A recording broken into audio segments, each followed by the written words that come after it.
Hello guys, ഞാനിപ്പോൾ നമ്മുടെ സ്വന്തം ടൈഗർ സ്മാർട്ടിൻ്റെ പാലാരിവട്ടത്തുള്ള ഓഫ്ലൈൻ സ്റ്റോറിലാണ്. എന്ത് പറയാനാ ഗായ്സ്, ഇങ്ങോട്ടേക്ക് കയറി ചെന്നപ്പോൾ തന്നെ ഈ ഒരു ക്യൂട്ട് സെക്ഷനാണ് എൻ്റെ കണ്ണിൽ പെട്ടത്.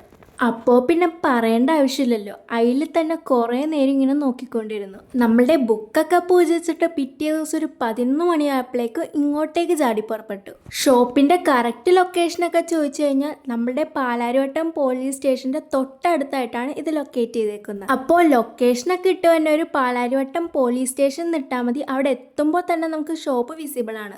ഞാൻ രാവിലെ അധികം ആൾക്കാരുണ്ടാവില്ലെന്ന് വിചാരിച്ചാണ് ഒരു 11 മണിയായപ്പോൾ തന്നെ പുറപ്പെട്ടത്. പക്ഷെ അവിടെ എത്തിയപ്പോഴാണ് ഒരു ഉത്സവത്തിനുള്ള ആൾക്കാർ തന്നെ ഉണ്ടായിരുന്നു. ഒരു രാവിലെ 11:30 അവിടെ എത്തി. എന്നിട്ട് ഒരു 3-3:30 വരെ ഷോപ്പിംഗ് ഉണ്ടായിരുന്നു. പിന്നെ ഷോപ്പിംഗ് കഴിയാൻ ഇത്ര വൈകിയത് എന്താണെന്ന് ചോദിച്ചു കഴിഞ്ഞാൽ അവിടെ ഉണ്ടായിരുന്ന എല്ലാ ഐറ്റംസും ഭയങ്കര യുണീക്കായിരുന്നു. സോ നമുക്ക് ഫുൾ കൺഫ്യൂഷനായി ഏത് എടുക്കണമെന്നൊക്കെ. ഷോപ്പിങ്ങിൻ്റെ സമയത്ത് ലഞ്ച് കഴിക്കേണ്ട കാര്യം തന്നെ വിട്ടു. എന്നാലും നമ്മുടെ ഷോപ്പിങ്ങിൻ്റെ സമയത്ത് അങ്ങനെ വലിയ വിശപ്പൊന്നും ഉണ്ടായിരുന്നില്ല.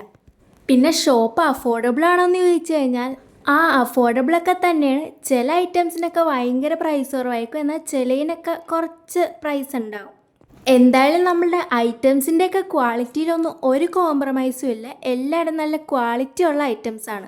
അപ്പോൾ അതൊന്നും ഓർത്ത് ആരും ടെൻഷൻ അടിക്കണ്ട. പിന്നെ നമ്മളുടെ ടൈഗർ സ്മാർട്ടിൽ സ്റ്റിക്കേഴ്സിന് വേണ്ടി മാത്രം ഒരു സെക്ഷൻ ഉണ്ടായിരുന്നു. എന്തായാലും അത് നല്ല അടിപൊളിയായിരുന്നു കേട്ടോ. എല്ലാ സ്റ്റിക്കേഴ്സും നല്ല ക്യൂട്ടായിട്ടുണ്ട്. ടൈഗർ സ്മാർട്ടിലെ ക്യൂട്ട് സ്റ്റിക്കേഴ്സ് മാത്രമല്ല, വിൻറ്റേജ് ജേർണലിങ്ങിനൊക്കെ പറ്റിയ നല്ല ഐറ്റംസ് ഉണ്ട്. പിന്നെ ഇവിടെ ചെറിയ കുട്ടികൾക്കൊക്കെ ആയിട്ടുള്ള ടോയ്സും പ്ലഷീസൊക്കെ ഉണ്ടായിരുന്നു. ഇല്ല, പ്ലഷീസൊക്കെ നല്ല ക്യൂട്ടായിട്ടുണ്ട്. ഈ കാര്യം നിങ്ങൾക്ക് ഞാൻ പറയാണ്ട് തന്നെ അറിയാമല്ലോ. അതായത് നമ്മളുടെ ടൈഗർ സ്മാർട്ടിൻ്റെ ഇനോഗ്രേഷൻ്റെ ദിവസത്തെ കുറേ ഫേമസ് യൂട്യൂബേഴ്സൊക്കെ ഗസ്റ്റായിട്ട് വന്നിട്ടുണ്ടായിരുന്നു. ഇനോഗ്രേഷൻ്റെ ദിവസത്തെങ്കിലും അവരിനൊന്ന് നേരിട്ട് കാണണമെന്നുണ്ടായിരുന്നു, പക്ഷെ അതൊന്നും നടന്നില്ല. പിന്നെ ഇതെന്താണെന്ന് എല്ലാവർക്കും പിടികിട്ടിയിട്ടുണ്ടാവുമല്ലോ. ഒരു കാലത്ത് ട്രെൻഡിങ് ആയിക്കൊണ്ടിരുന്ന പേസ്റ്റൽ ഷെയ്ഡ്സിൽ ബട്ടൺസ് ഉള്ള കാൽക്കുലേറ്ററാണ്. ഈ ഡയറിയുടെ കവറൊക്കെ നല്ല വെറൈറ്റി ആയിട്ടുണ്ട്. പിന്നെ നമ്മളുടെ ടൈഗർ സ്മാർട്ടിൽ ക്യൂട്ട് ഡയറീസ് ഒന്നും ഇല്ലാണ്ടിരിക്കൂലല്ലോ. ഇഷ്ടം പോലെ ക്യൂട്ടായിട്ടുള്ള ഡയറീസ് ഉണ്ട്. ക്യൂട്ട് ഡയറീസ് മാത്രമല്ല, ഇവിടെ കുറച്ച് എസ്തെറ്റിക് വൈബൊക്കെ കൊണ്ടുതന്നെ അങ്ങനത്തെയും കുറേ ഡയറീസ് ഉണ്ട്. വിൻറ്റേജ് ഡയറീസിൻ്റെ ഒക്കെ കാര്യം പിന്നെ പറയേ വേണ്ടല്ലോ. എല്ലാ ഡയറീസിൻ്റെ ഒക്കെ പ്രൈസ് അത്യാവശ്യം അഫോർഡബിൾ ഒക്കെ ആയിരുന്നു. ഈ പൗച്ചൊക്കെ ഇങ്ങനെ തൂക്കിയിട്ടേക്കൊന്ന് കാണുമ്പോൾ ഇതൊക്കെ ഒന്ന് എടുക്കാൻ തോന്നുന്നുണ്ട്. പക്ഷെ തൽക്കാലത്തേക്ക് ഇവന്മാരൊന്നും ഇപ്പം നമ്മൾ എടുക്കുന്നില്ല. ഈ കുട്ടി ട്രോളി കണ്ടപ്പോൾ തന്നെ അതിനെ ബാസ്ക്കറ്റിലോട്ട് എടുത്തിട്ടു. പിന്നെ അവിടെ കുറേ നല്ല ഭംഗിയുള്ള പിഗ്ഗി ബാഗൊക്കെ കണ്ടിട്ടുണ്ടായിരുന്നു. പക്ഷെ തൽക്കാലത്തേക്ക് ഇവന്മാരും നമ്മുടെ ലിസ്റ്റിലില്ല. പിഗ്ഗി ബാഗ്സ് മാത്രമല്ല, ഇവിടെ കുറേ നല്ല ക്യൂട്ടായിട്ടുള്ള ബണ്ണീസിൻ്റെ ഒക്കെ ഡസ്റ്റ്ബിൻ ഉണ്ടായിരുന്നു. ഈ പോർട്ടബിൾ ഫാനൊക്കെ കണ്ടാൽ ആരും ഒന്ന് വീണുപോകും. കാരണം അത്രക്കും നല്ല ക്യൂട്ടും വെറൈറ്റി ആയിട്ടുള്ള ഡിസൈൻസ് ആയിരുന്നിട്ട് ഇവിടെ ഉണ്ടായിരുന്നത്. ഈ ബർഗറിൻ്റെയും ഫ്രഞ്ച് ഫ്രൈസിൻ്റെ ഒക്കെ ഷേപ്പിലുള്ള പോർട്ടബിൾ ഫാനൊക്കെ ഞാൻ ആദ്യമായിട്ടാണ് കാണുന്നത് തന്നെ. ഈ ഡയറിയിലുള്ള കുട്ടി പാൻറ്റൻ ഇങ്ങനെ നമുക്ക് റൊട്ടേറ്റ് ചെയ്ത് കളിക്കാം കേട്ടോ.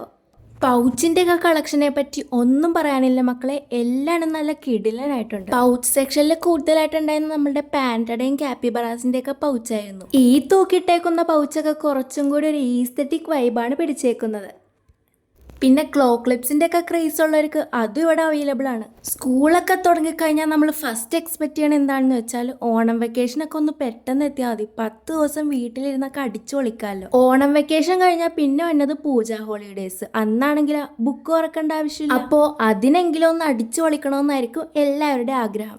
ഇപ്പോൾ എന്തായാലും നമ്മളുടെ പൂജ ഹോളിഡേയ്സ് ഒക്കെ കഴിഞ്ഞു പോയി, കുഴപ്പമില്ല.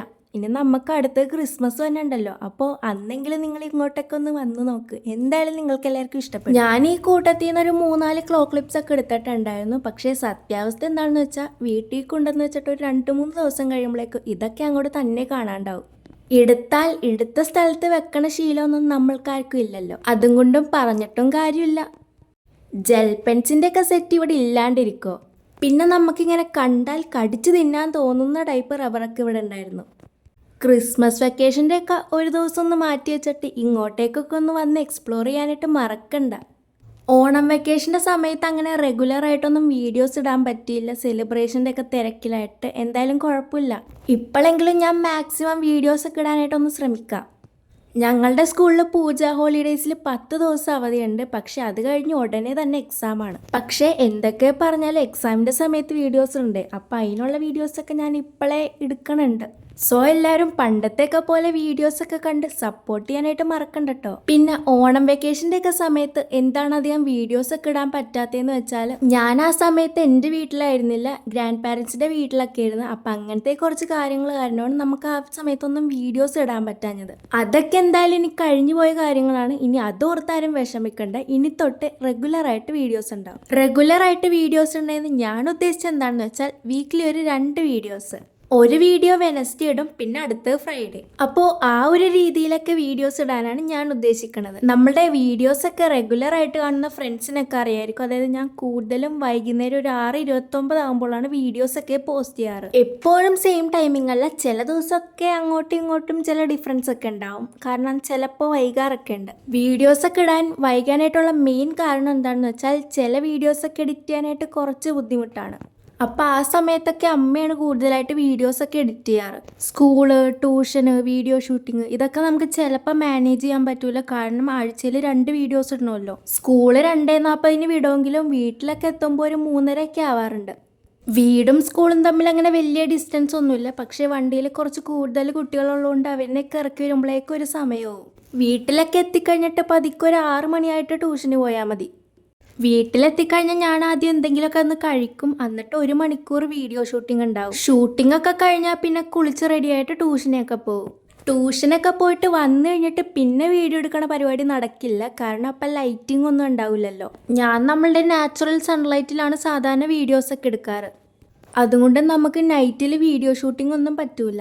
അതുകൊണ്ട് സാധാരണ ഞാനൊരു ഈവനിങ് ടൈമിലാണ് വീഡിയോസൊക്കെ എടുക്കാറ്. അതൊക്കെ കഴിഞ്ഞിട്ട് ഞാൻ ട്യൂഷന് പോകും. പിന്നെ അമ്മ ഓഫീസിൽ നിന്ന് വന്നിട്ടാണ് എഡിറ്റ് ചെയ്യാറ്.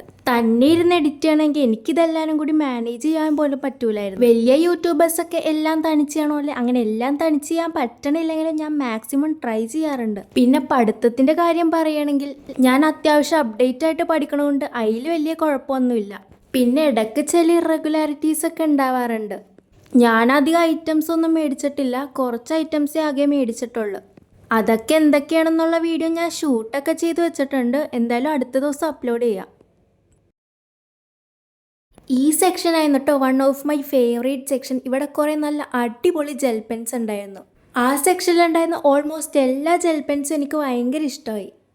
എല്ലാ സെക്ഷനിലും നല്ല ഓർഗനൈസ് ചെയ്താണ് വെച്ചിരിക്കുന്നത്. എനിക്കിവിടെ നിന്ന് മാറാനേ തോന്നുന്നുണ്ടായിരുന്നില്ല.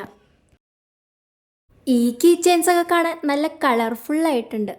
ഭംഗി കൂടുന്നതിനനുസരിച്ചായിരുന്നു പ്രൈസും. 199 തൊട്ട് 349 വരെയെന്ന് ഇതിൻ്റെ റേഞ്ച്. ഇനി ഇങ്ങോട്ടുള്ള എൻ്റെ നിപ്പ് കണ്ടാൽ തന്നെ അറിയാം ആകെ കൺഫ്യൂസ്ഡ് ആണെന്ന്. ഏതൊക്കെ എടുക്കണം ഏതൊക്കെ എടുക്കണ്ട ഒരു ഐഡിയ ഇല്ല ഇതിനെപ്പറ്റി. പിന്നെ പോകണേനൊക്കെ മുമ്പ് ഒരു ബഡ്ജറ്റൊക്കെ തീരുമാനിച്ചായിട്ടായിരുന്നു പോയത്. അതും കൊണ്ടൊക്കെ തന്നെയാണ് കൺഫ്യൂസ്ഡ് ആവാനും കാര്യം. കോസ്റ്റ്ലി ഐറ്റംസ് ഒക്കെ എടുക്കുമ്പോൾ അതിനനുസരിച്ച് ഐറ്റംസിൻ്റെ നമ്പേഴ്സൊക്കെ കുറയും. ഈ സെക്ഷനിൽ പെന്നും പെൻസിലും പിന്നെ സ്റ്റിക്കി നോട്ട്സും ആണ് ഉള്ളത്. ആ പെന്നും പെൻസിലും തന്നെ 59 തൊട്ടാണ് സ്റ്റാർട്ട് ചെയ്യണത്. സ്റ്റിക്കി നോട്ട്സ് ആണെങ്കിൽ ഒരു 99 റേഞ്ചൊക്കെയാണ്. പിന്നെ ഇതെല്ലാവർക്കും അറിയാവുന്ന സെറാമിക് ടുലിപ്പ് പെൻ ഹോൾഡറാണ്. 499 ആണ് ഇതിൻ്റെ പ്രൈസ്. അത് താങ്ങാൻ പറ്റാത്തതുകൊണ്ട് നമ്മൾ അതൊരു കാർഡ്ബോർഡും ഒക്കെ വെച്ച് ചെയ്തിട്ടുണ്ടായിരുന്നു. പിന്നെ ഈ സിപ്പേഴ്സിൻ്റെയും വാട്ടർ ബോട്ടിൽസിൻ്റെ ഒക്കെ ഒരു വലിയ ശേഖരം തന്നെ അവിടെ ഉണ്ടായിരുന്നു. ഷോപ്പിൽ നല്ല തിരക്കായതുകൊണ്ട് എല്ലാത്തിൻ്റെയും പ്രൈസൊന്നും എനിക്ക് നോക്കാൻ പറ്റിയില്ല. സ്കൂളിലൊക്കെ ഉണ്ടായ നമ്മളുടെ ഫ്രണ്ട്സൊക്കെ നോക്കി നിന്ന് പോകുന്ന ടൈപ്പിലുള്ള വാട്ടർ ബോട്ടിൽസൊക്കെയാണ് അവിടെ ഉണ്ടായിരുന്നത്. ഇനി അടുത്തത് സെറാമിക് സെക്ഷനാണ്. ഇത് പിന്നെ ഞാൻ പറയേണ്ടതില്ലല്ലോ. ഈ മഗ്സൊക്കെ നല്ല പിൻട്രസ്റ്റ് ആയിട്ടുണ്ട്. ഒരെണ്ണം എടുക്കണമെന്നൊക്കെ ഉണ്ടായിരുന്നു, പക്ഷേ എപ്പോഴത്തെയും പോലെ സമ്മതിച്ചില്ല. സമ്മതിക്കാണ്ടിരുന്ന വെറുതെ അല്ല, ഒന്നാമത് ബഡ്ജറ്റില്ല. പിന്നെ വാങ്ങിച്ചാൽ തന്നെ ഹാൻഡിൽ വിത്ത് കെയർ ആയതുകൊണ്ട് എത്ര ദിവസം തന്നെ ഉണ്ടാവുമെന്ന് പോലും ഒരു ഉറപ്പില്ല.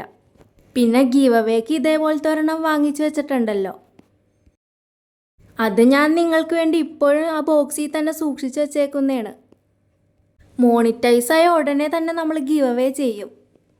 പക്ഷേ അതിന് ഇനി ഒരുപാട് ദൂരം സഞ്ചരിക്കാനുണ്ട്. ഈ ഒരു സിപ്പർ ബോട്ടിൽ ഞാൻ ഭയങ്കരമായിട്ട് ഇഷ്ടപ്പെട്ടു പോയി. ഇതും മോശമൊന്നും അല്ല കേട്ടോ. ഇത് ചെറിയ കുട്ടികൾക്കൊക്കെ പറ്റും, പക്ഷെ എല്ലാ സ്കൂളും അലൗ ചെയ്യൂലല്ലോ. ഇത് കാപ്പിബറ തീം സൂപ്പറായിട്ടുണ്ട്. ഈ ഒരു മഗ്ഗിനെ പറ്റി ഒന്നും പറയാനില്ല, അടിപൊളിയായിട്ടുണ്ട്.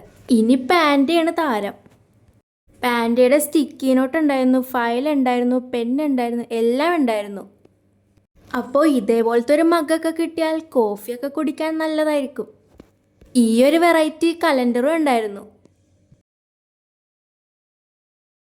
സെൻറ്റഡ് ക്യാൻഡിലൊക്കെ വേണ്ടവർക്ക് അതുണ്ട് ഇവിടെ. ഷിൻചാൻ ഫാൻസിൻ്റെ പോക്കറ്റ് മിററാണ് ഈ കാണുന്നത്. ഈ ഫോൾഡിംഗ് ഫയൽ ഒരെണ്ണം വാങ്ങിക്കണമെന്നുണ്ടായിരുന്നു, പക്ഷെ എൻ്റെ ബഡ്ജറ്റിന് അത് പറ്റൂലായിരുന്നു. അവിടെ നല്ല ക്യൂട്ടായിട്ടുള്ള എക്സാം പാഡൊക്കെ ഉണ്ടായിരുന്നു. ഈ ക്യൂട്ട് ലാമ്പൊക്കെ ഒരു സ്റ്റെപ്പിൽ ഓർഗനൈസ് ചെയ്ത് വെച്ചിട്ടുണ്ടായിരുന്നു, പക്ഷെ അതിനൊന്നും ബാറ്ററി ഇട്ടിട്ടുണ്ടായിരുന്നില്ല. ഈ ലാംപ്സിനെ പറ്റി ഞാൻ പ്രത്യേകിച്ച് പറയേണ്ട ആവശ്യമില്ലല്ലോ. പ്രേമിൽ ഇറങ്ങിയ തൊട്ട് ഇത് ഭയങ്കര ട്രെൻഡിങ് ആയിരുന്നു. ഇപ്പോഴും കൺഫ്യൂഷൻ, എടുക്കും വെക്കും. ഇങ്ങനെയൊക്കെയാണെങ്കിലും ആവശ്യത്തിനുള്ള പർച്ചേസൊക്കെ കഴിഞ്ഞു.